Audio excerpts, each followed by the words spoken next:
Hey, good morning. How's it going? Matt here with OddsJam, and just going to be giving out some best bets for MLB World Series Game 1. If you guys want, excuse me, my betting preview for the game, that came out yesterday, so just look for that on the OddsJam YouTube channel. Just a betting preview for the World Series as a whole. Excuse me, not the game, but the World Series as a whole. Gave out my favorite bets in terms of who's going to win, all that stuff. For this video specifically, going to be looking at the Game 1 matchup.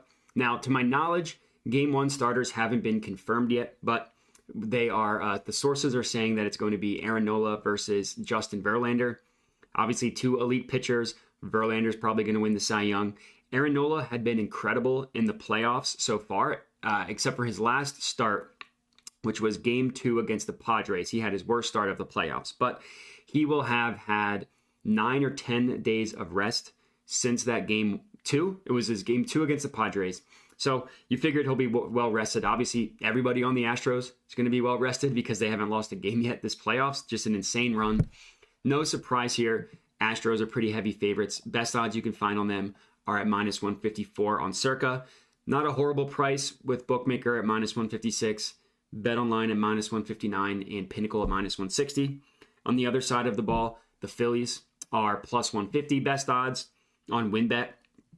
Looks like the sharp books have them plus 147, plus 141, plus 147 again. So not necessarily a plus EV play on any of the money line plays, but if you did want to lock in the Phillies, it makes sense to do so in WinBet at plus 150. And for the Astros, would make sense to do so at minus 154 on Circa. Obviously showing you the importance of line shopping, making sure that you're signed up with every sportsbook, always getting the best odds.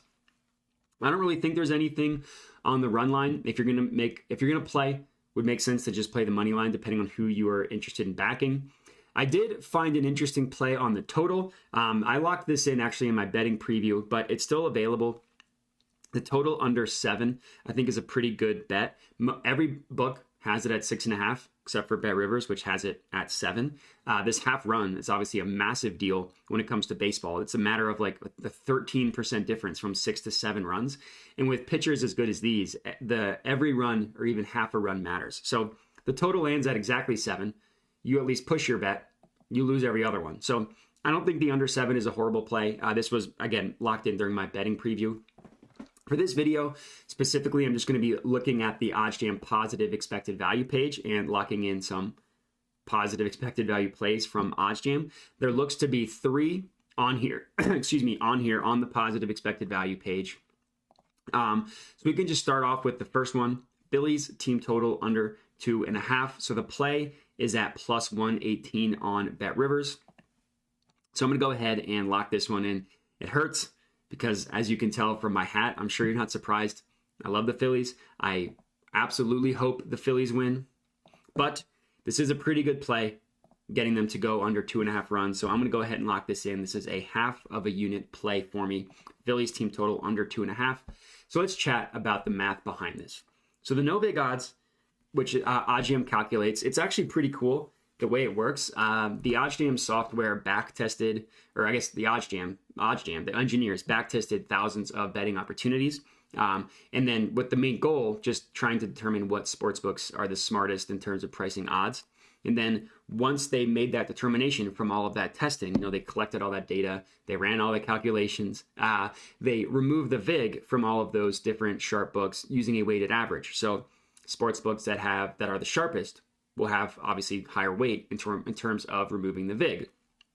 The VIG, the way it works, it's just how sportsbooks make money. It's an unfortunate reality of sports betting that sportsbooks charge a VIG, they charge a juice, they basically tax all the odds, hoping for 50-50 payout on each side, and then they'll make their money. So in order to get an accurate representation of what a market should be priced at, it's really important to remove the VIG, find out what the true line. So that's exactly what is done here. So the plus 112 you see for this play, that is the true line of what this market should truly be priced at. And we are getting this at plus 118 at Bet Rivers. So the gap between these two numbers, that is where you get your positive expected value from. Obviously, the bigger the gap, the bigger your positive EV.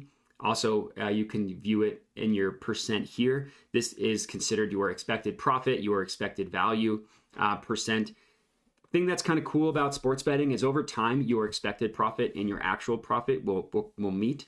Obviously, you need to place a bunch of bets in order for that to happen, like 250, 500, whatever. But over time, you will notice your expected profit will start to equal your actual profit.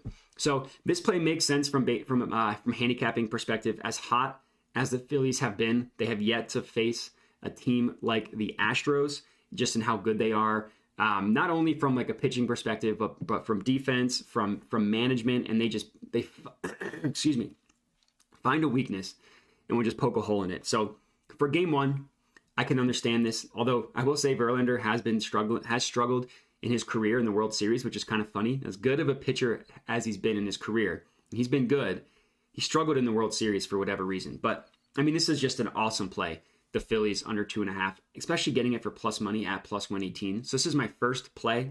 All right, and the next play that I wanted to lock in here was Bryce Harper over 1.5 player bases. Now I know I'm fading the Phillies offense. Doesn't mean, excuse me, that you should fade Bryce Harper. He has been phenomenal so far for the Phillies. Obviously, that is not groundbreaking news for anybody to hear.